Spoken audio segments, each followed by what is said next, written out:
All right, item K2. We have Ordinance O 2026-08-15. This is a first read of an ordinance to amend the Tucker Code, Chapter 6, Animals. All right, Ted, do you want to speak to this?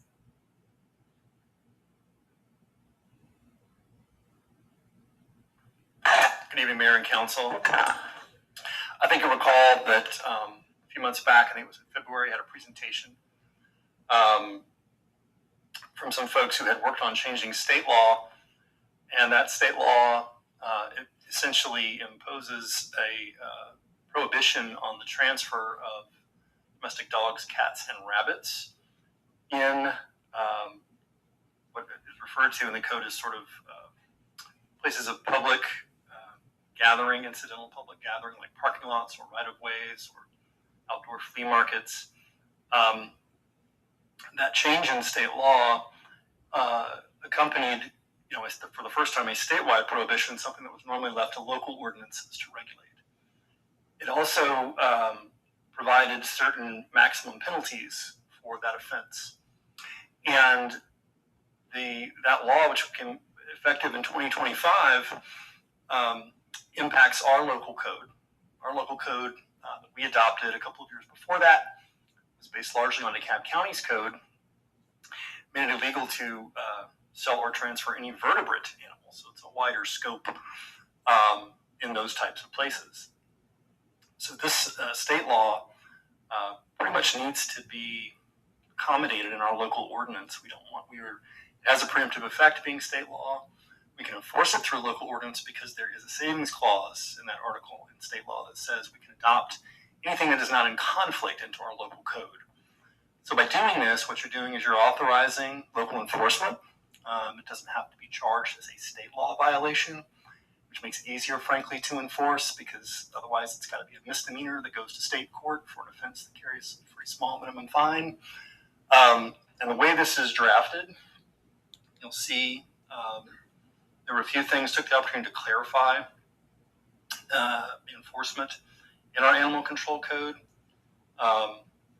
And essentially those first two sections of the ordinance recognize that, who can enforce, create the exception to the general rule that's imposed by Section 3, which basically adopts that state law and says that everybody can enforce, including our local code officials. Any questions? I want to thank Councilmember Orlando, who worked on this with me, and because it is a public safety concern. I remember you shared the article. Folks are doing these transfers out in public, and then people are getting shot, people are being followed home, dogs and cats are being stolen. So it has risen to that level. I don't know if you wanted to add anything. I think this ordinance is important, not just to educate the public.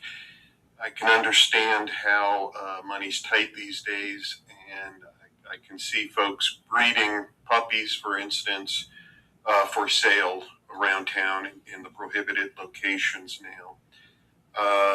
But when the sales are over and the puppies grow up and are not sellable anymore or get sick, they're typically dumped on animal shelters, like the DeKalb County Animal Shelter, for instance. And that puts, it's an unintended consequence of this law, I think unintended, but, or indirect might be a better word, indirect benefit that it's going to educate the public to keep the animal shelters from being overrun, and taxpayers or whoever supports animal shelters from being overtaxed on the leftovers that we are trying to prohibit from this type of sale. I hate to cut off anyone's livelihood, but it's important for the animals themselves. And as the mayor knows, I have 3 and only 3 full-time resident rescue dogs at my house, and perhaps some visitors once in a while. So it's important to me, and I thank the mayor for permitting me to co-sponsor this with her. Thank you. We had surrounding jurisdictions, Dunwoody, Brookhaven, Chamblee, and Doraville and DeKalb have adopted this as well. So I think sometimes if you are surrounded by folks who have adopted it and we haven't, then you're getting those folks coming off the highway, and you've seen them. You've seen the puppies outside Best Buy.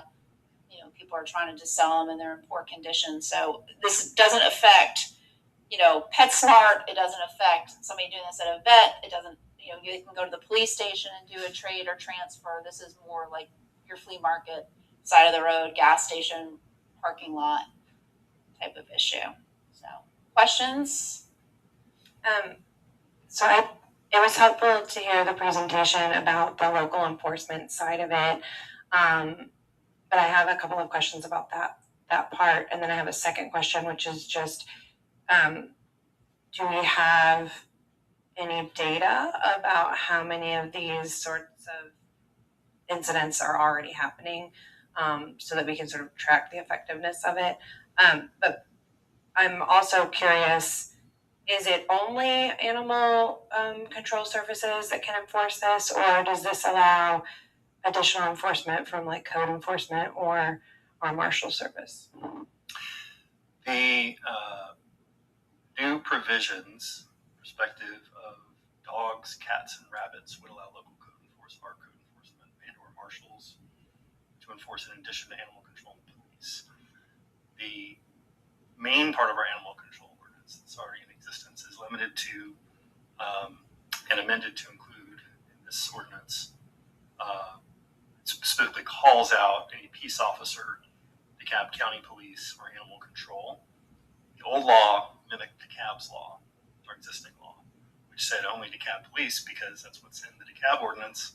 And for years and years and years, animal control was a subdivision of the DeKalb Police.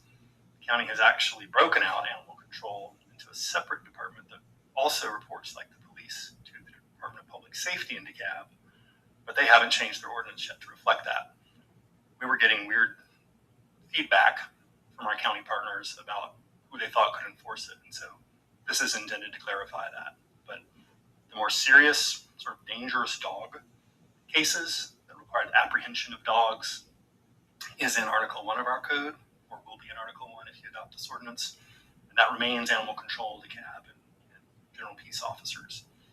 Article 2, which is just related to the prohibitions on dog, cats, and rabbits sales, bringing down the state law, that's a wider enforcement because that's not going to typically involve the impoundment of an animal. It's just the delivery of a ticket. So we've included local. No, that's super helpful. Maybe we could revisit that Article 1 piece, because we passed an ordinance a few years ago that we're all really proud of that doesn't seem to be able to be enforced, which is our off-leash law, and people are getting bitten by dogs still, and we're not enforcing it. So that's one of the reasons I wanted to see who all would be able to enforce this. Thanks. And we'll also be having a meeting with all of public safety for DeKalb County coming up as we look at a future service agreement. So that is on the list. So thank you. But, you know, you're talking about our parks, so we're going to need to think about that enforcement. All right. Very good. This is a first read, so we will come back on September 14th. Thank you. Thank you, Ted. All right. Bonnie, K3.